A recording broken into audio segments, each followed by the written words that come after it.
daripada bengong, kita obrolin gimana caranya sih supaya penerbangan drone FPV kita menjadi indah begitu ya.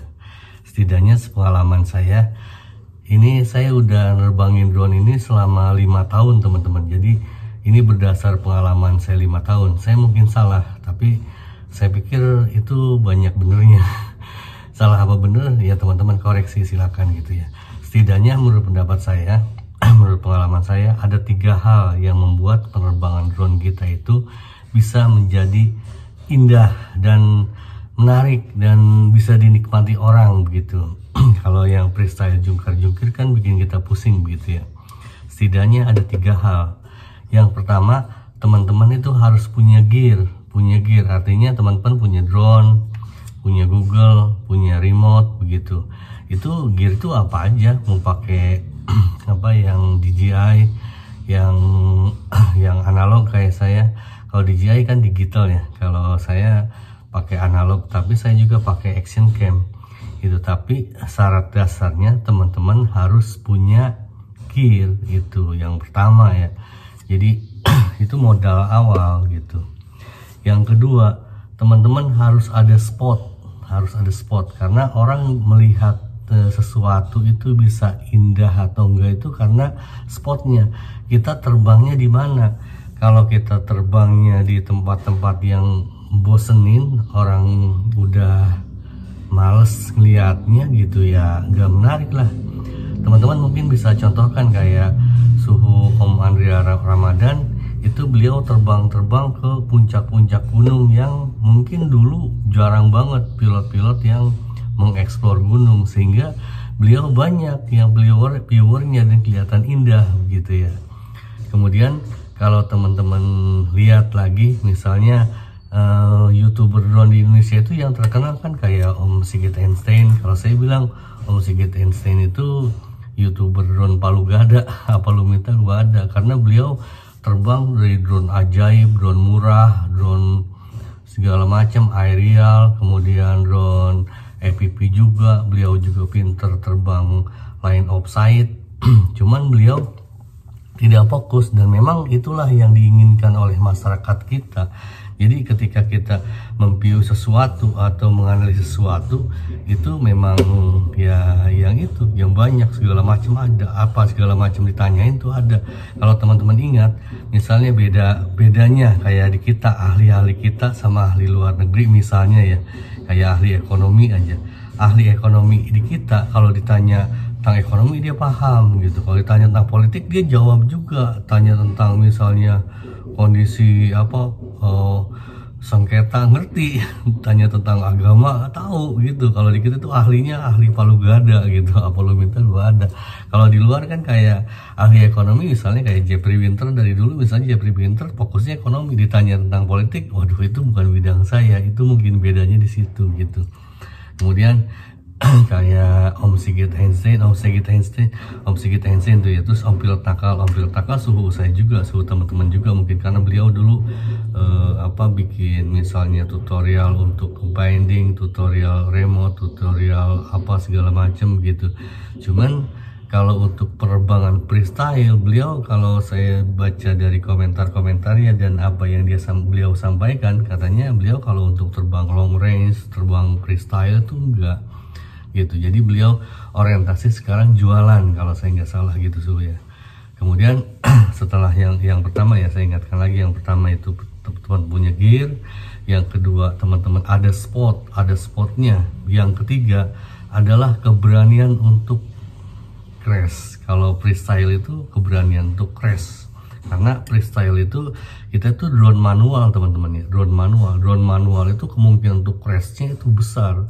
Mungkin teman-teman agak kesal kalau ngedenger crash itu adalah bagian dari proses pembelajaran, karena ketika teman-teman nyoba dan crash, teman-teman kesel, waduh kamera rusak, akhirnya harus beli lagi, beli gear, harus check out, harus segala macam. Itu ngeselin secara materi, tapi memang ya itulah, kalau kita mau latihan freestyle, kemungkinan crash itu tidak bisa terhindarkan. Kemudian kalau untuk long range, apalagi Om Andrea Ramadan tuh udah berapa kali ngilangin drone. Coba lihat aja di channelnya, saya juga udah sering ngilangin drone ketika saya terbang long range, karena memang resikonya itu kalau long range. Tapi kalau kita udah ininya orientasinya buat mendapatkan video yang indah begitu, ya resiko itu kita ambil kan. Kalau kata apa peribahasa Jawa Timur, jer besuki mau beo gitu kan. So tuh pilot tukang ngomong Mbah izin Mbah ajari saya gitu. Jadi gitu, ada 3 intinya kalau teman-teman terbang pengen indah. Pertama itu pertama punya gear, yang kedua ada spotnya, yang ketiga keberanian untuk crash, keberanian untuk hilang kuat, hilang gear gitu. Ada satu lagi yang pengen saya sampaikan. Jadi saya juga udah sering ini bahas di video saya bahwa kalau teman-teman ngelihat ke ini para pilot di kita, banyak pilot di kita juga yang bagus. Contohnya Om Mahendra EPP, cek aja di channelnya Om Mahendra EPP, itu keren. Menurut saya penerbangannya keren, tapi biornya sedikit gitu. Karena apa? Karena ya memang kalau di kita itu pemahaman kita untuk sebuah karya seni emang beda gitu. Kalau menurut pandangan saya, ibaratnya saya sering contohkan ke istri saya, analogi gini lah ke teman-teman saya juga. Kita sebuah komunitas atau masyarakat yang sukanya dangdut, termasuk saya suka dangdut gitu. Kemudian datang rock, happy metal, thrash metal, itu tiba-tiba suka enggak, itu waduh ini lagu apaan, jang begini ternyata begitu kan, nggak suka gitu. Sama dengan EPP Freestyle juga. EPP Freestyle tuh belum jadi suatu yang bisa dinikmati di kita. Tapi ya kalau kita main behind the gun, ya memang seneng yang situ ya biarin aja.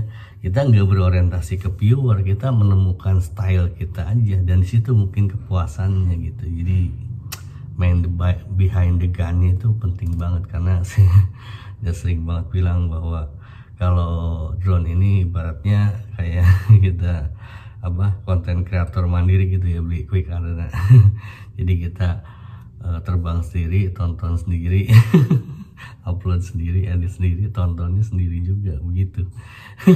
Gitu ya, udahlah begitu. Jadi kita walaupun dengan kondisi viewernya minim apa segala macam, ya biarin aja, kita enjoy di situ. Kita senangnya, teman-teman misalnya senangnya rock, senangnya thrash metal, di kelompok yang senangnya ketimpring gitu, robana, ya teman-teman nggak akan laku. Tapi santai aja gitu. Nah teman-teman lihat ini, kalau saya ladies come first. Iya teman-teman saya yakin pengunjung channel ini kebanyakan yang udah punya istri kan, udah berkeluarga gitu. Rata-rata umurnya udah seumur saya atau beda tipis gitu. Karena apa yang saya sampaikan tuh perlu pemahaman begitu.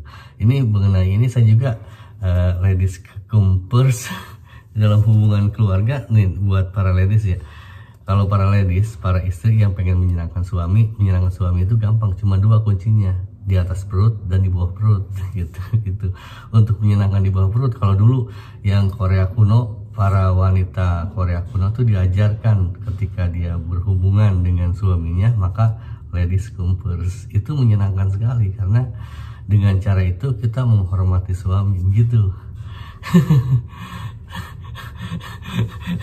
Ya para suami akan merasa senang kalau ketika berhubungan ladiesnya puas duluan begitu. Gitu ya. Udah teman-teman silakan kalau mau ikut lomba freestyle saya, silakan ya, silakan upload video penerbangan Anda, kasih hashtag KDDI, hashtag lagi Oktober 2024. Terima kasih teman-teman, selamat liburan.